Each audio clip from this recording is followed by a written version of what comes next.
ဦးလေးငယ်သမီးမှာဦးလေးမရှိပါဘူးအခုရှိပြီလေမေမေကြည့်ပါဦးအရန်လှတဲ့ကြောင်လေး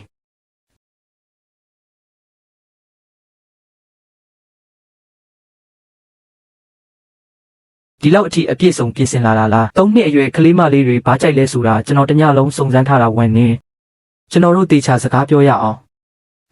လွန်ခဲ့တဲ့4နှစ်ကစာကိုကျွန်တော်မေမေကယူပြီးဖြောက်လိုက်တာကျွန်တော်ခီးထွက်နေတဲ့3ရက်အတွင်းမေမေမင်းစီ2ခေါက်ရောက်ခဲ့တဲ့ဒုတိယအကြိမ်ရောက်တော့မင်းထွက်သွားပြီအဲ့ဒီတုန်းကမင်းကိုထွက်သွားအောင်သူပဲဖိအားပေးခဲ့တာတောင်းပန်ပါတယ်စောစောကကျွန်တော်အရန်အသုံးမကျခဲ့လို့မင်းကိုမကာကွယ်နိုင်ခဲ့ဘူးခံစားခဲ့ရတဲ့နာကျင်မှုတွေအကုန်လုံးမင်းတယောက်တည်းပဲတာဝန်ယူခဲ့ရတယ်အခုမှလာတောင်းပန်တာနောက်ကျသွားပြီအရာရာကိုပြန်ပြင်လို့မရတော့ဘူးဆိုတာကျွန်တော်သိပါတယ်ဒါပေမဲ့မင်းကိုတောင်းပန်ရပါလိမ့်မယ်အရင်တုန်းကကျွန်တော်တာဝန်မကျေခဲ့ဘူးနောက်ဆိုမင်းနဲ့ကလေးကိုဘယ်သူမှနာကျင်အောင်လုပ်ခွင့်ပြုတော့မှာမဟုတ်ဘူးလွန်ခဲ့တဲ့4နှစ်ကလည်းရှင်းဘက်ကကျမကိုဒီလိုပဲကတိပေးခဲ့တာပါဦးလေးနောက်တစ်ခေါက်ထပ်လာတာလား No ဦးလေးကျွန်တော်ကိုအယုတ်ဆက်တာတင်ပေးလို့ရမလားမူလာတန်းကတခြားကလေးတွေကြတော့ပပနဲ့ဆက်ကြတာသမီးမှာပပမရှိဘူးအမြဲတမ်းတေချာမဆက်တတ်ဘူးရတာပေါ့ဦးလေးတင်ပေးမယ်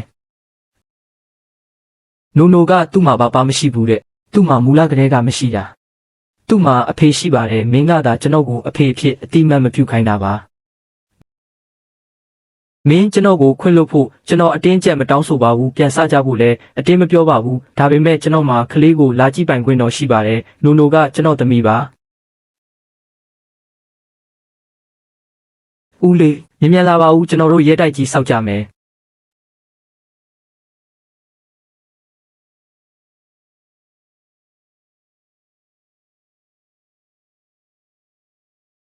မေမေဦးလေးပါလို့အခုထိရောက်မလာသေးတာလဲနိုဦးလေးနဲ့အယုတ်ဆောက်ချင်လာပြီလာတော့မှာပါဦးလေးကနေတိုင်းအချိန်မှန်လာနေကြလေခဏထပ်ဆောင်ရအောင်မေလာပြီဦးလေးကလာပြီ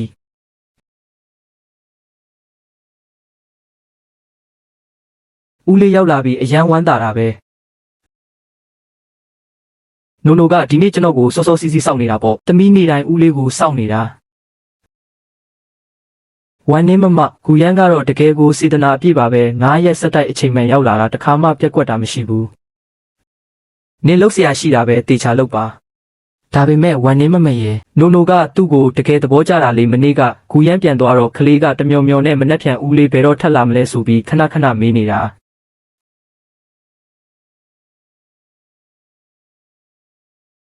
အာယန်ရှင်ကျမကိုဒီလိုပဲပြစ်ပယ်ထားတာလားဂူအန်တီကကျမတို့အိမ်ထိလာပြီးမင်္ဂလာကိစ္စအတီးပြုပြီးပြီလေရှင်ပဲချိန်ထိဦးကြောင်လုံနေအောင်မလဲဘသူသဘောတူတဲ့မင်္ဂလာကိစ္စမဆိုအဲ့ဒီလူတာဝန်ယူကျွန်တော်တခါမှသဘောမတူခဲ့ဘူးရှင်မေကိုယ်တိုင်ဦးဆောင်ပြီးပြောခဲ့တာလေကျွန်တော်မေရဲ့ဆုံးဖြတ်ချက်ကကျွန်တော်ကိုကိုစားမပြုနိုင်ဘူးကျွန်တော်ဘဝကိုဘသူလက်ထဲမှာအဆုံးဖြတ်ခံမှာမဟုတ်ဘူးစူဝါနင်းအခုအရန်ကျေနပ်နေတယ်မဟုတ်လားနင်းနဲ့ဂူရန်ကိစ္စကကျမနဲ့ဘာမှမဆိုင်ဘူးဘာမှမဆိုင်ဘူးဟုတ်လားနင်ကသူ့သမီးရင်းကိုတော့မွေးပေးထားပြီးမှဘာမှမဆိုင်ဘူးလို့ပြောဝင်နေပေါ့လေနင်နဲ့ဂူရန်ကြားကပြဿနာကိုနင်တို့ဘာသာရှင်းကြကျမနဲ့ကျမကလေးကိုလာမနောက်ဆက်နဲ့ကျမဆိုင်ကိုလည်းလာမပေးကြံစေနဲ့စူဝါနင်း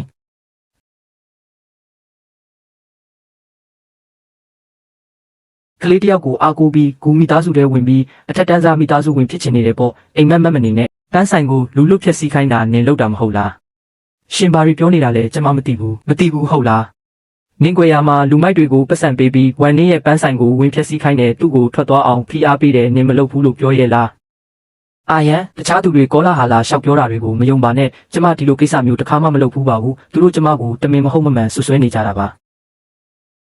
ငါမင်းကိုတတိပေးလိုက်မယ်နောက်တစ်ချိန်ထပ်ဖြစ်ရင်ဂူမီသားစုရဲ့စီးပွားရေးမိတ်ဖက်အားလုံးပိုင်အိမ်တော်နဲ့ပတ်သက်နေတာတွေကိုအကုန်ရက်ဆိုင်မယ်ဒီနေ့ကစပြီးဘာဆက်ဆံရေးမှမရှိတော့ဘူးအာရဲ့နင်ကစူးဝံနေကြောင်းနဲ့ငါတို့ပိုင်မိသားစုနဲ့တေချာပေါက်မျက်နှာပြက်ခံတော့မလို့လားသူကတစိမ့်မဟုတ်ဘူးငါကလေးရဲ့အမေချက်ချင်းထွက်သွားစမ်းငါမျက်စိရှိနောက်ထပ်လာမပေါ်နဲ့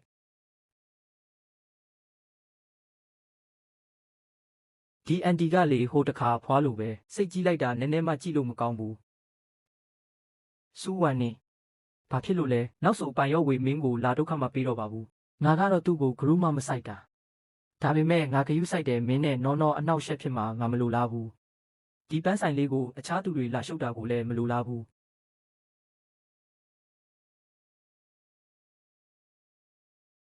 ဝမ်းနဲ့ပြဿနာတော့တက်ပြီးဂူတာခင်မကြီးဘက်ကမင်းရဲ့အကြောင်းမှတ်တမ်းတွေကိုတွားဆောင်စမ်းခိုင်းနေပြီးမင်းရဲ့မိသားစုနောက်ခံနဲ့မင်းအမေရဲ့အကြောင်းတွေကိုအကုန်လိုက်တူးနေကြတယ်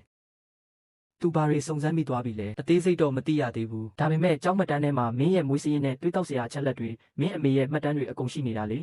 အေးပါငါမှအစီအစဉ်ရှိပါတယ်စူးဝမ်နေမနှက်ဖြန်မွန်းလွဲ3 နာရီလင်းလင်းလက်ဖက်ရည်ဆိုင်မှာငါ့ကိုတယောက်တည်းလာတွေ့ပါအချိန်မှန်လာခဲ့မလာရင်ဖြစ်လာမဲ့အကျိုးဆက်ကိုကိုယ်တိုင်ခံကူရက်ကိုလုံးဝမပြောရဘူးငါအမေရဲ့အတိတ်ကိုအကွက်ဆင်ပြီးငါကလေးကိုချင်းချောက်မယ်ပေါ့အမေဆိုတာငါဘဝမှာအလေးစားရဆုံးသူဖြစ်ပြီးနောနောကငါရဲ့တခုလေးတော့အားနည်းချက်ပဲဘယ်သူမှလာထိလို့မရဘူးနည်းနည်းလေးမှမရဘူးထိုင်လေးပြောစမ်းပါဦးဘာတွေစုံစမ်းမိလဲမင်းဘာတွေတွေ့သွားတာလဲမင်းအမေနာမည်ကစူးချင်းမင်းကိုမွေးတုန်းက19နှစ်ပဲရှိသေးတယ်မင်းအဖေကဘသူလဲဆိုတာအိမ်တော်စုစင်းရင်မှာတော့မသိရဘူးလို့ရေးထားတယ်ငါလူလွတ်စုံစမ်းခိုင်းလိုက်တော့မင်းအမေကမင်းကိုမမွေးခင်လက်ရှိမျိုးကကလပ်တစ်ခုမှာအလုပ်လုပ်ခဲ့တာတဲ့မင်းငငယ်ကအမေနောက်လိုက်ပြီးအတိတကျမရှိပဲနေခဲ့ရတာနောက်မှဆက်ယုံမှအလုပ်လုပ်ပြီးကုတ်ကက်ရုံးကန်ခဲ့ရတာမဟုတ်လားစူးဝမ်နေငါကမင်းကိုတမင်တက်တက်နှိပ်ကွနေတာမဟုတ်ပါဘူးဒါပေမဲ့ဂူမိသားစုရဲ့မျိုးရိုးစင်ဆက်ညီမလေးမှာဒီလိုမျိုးရိုးရှိတဲ့အမေနဲ့အဖွားမရှိတင်ဘူးလေဂူမိသားစုအောက်ကျနောက်ကျဖြစ်လို့ ਨੇ ဝမ်းနဲ့နင်းစဉ်းစားကြည့်ပါဦးနော်နော်ကြီးလာတဲ့အခါသူ့အဖွားရဲ့အကြောင်းကိုလူတွေသိသွားရင်ပါဇက်ပိတ်ထားစမ်းမင်းမှာငါနာမည်ကိုခေါ်ပိုင်ခွင့်မရှိသလိုငါအမေအကြောင်းပြောပိုင်ခွင့်လည်းမရှိဘူးစူးဝမ်နေငါမင်းကိုနောက်ဆုံးရွေးချယ်ခွင့်ပေးမယ်ကလေးရဲ့အုတ်ထင်းခွင့်ကိုစွန့်လွတ်ပြီးဒီကနေအလိုလျောက်ထွက်သွားပါမင်းအမေရဲ့အချက်လက်တွေကိုဘယ်တော့မှအပြင်းမပေါက်ချစေရဘူးလို့ငါအာမခံတယ်အာမခံတယ်ဟုတ်လားရေမောလေးကဂူတာခင်မကြီးမင်းပါဆက်ကပြောတဲ့ကလပ်မှာအလုပ်လုပ်ခဲ့တဲ့မိန်းမကငါ့ကိုဘလို့ကြီးပြင်းအောင်ကျွေးမွေးခဲ့လဲမင်းသိရလားငါစိတ်မဝင်စားဘူးအမေကကုံထုတ်လိုက်မှာတနေ့ကို12နာရီကြာမတ်တက်ရက်ခဲ့ရတာလက်ပေါ်ကအေးဒဏ်ရာတွေဘယ်တော့မှမပြောက်ခဲ့ဘူးအစားစင်းရဲခံပြီးစူဆောင်းထားတဲ့ပတ်စံတွေနဲ့ငါရဲ့ចောင်းကားကိုပေးခဲ့တာအမေကစာမတက်ပေမဲ့ငါရဲ့စာမပွဲအမှတ်စာရွက်တိုင်းကိုတင်ထားပေးခဲ့တာပါတော်ပြီညစ်ရချစရာဇလန်းတွေကိုငါကြားဘူးတာများလာပြီးစူးဝမ်နေမင်းအမေကဘာမို့လို့လဲမင်းကောဘာကံပါလာလို့လဲမင်းတို့သားမိကဂူမိသားစုနဲ့ဘာမှမဆိုင်ဘူးကလေးကိုပေးခဲ့ပြီးဒီဟိုင်မျိုးတွေကနေထွက်သွားစမ်းအမေဘာလုပ်နေတာလဲအာရဲ့မင်းဘလို့လောက်ရောက်လာတာလဲဂူရှောင်းငါကိုအကုန်ပြောပြပြီးပြီမင်းလဲပါဝင်နေတာပဲပေါ့အာရဲ့ငါကအန်တီနောက်ကိုလိုက်လာယုံတင်ထွက်သွားစမ်း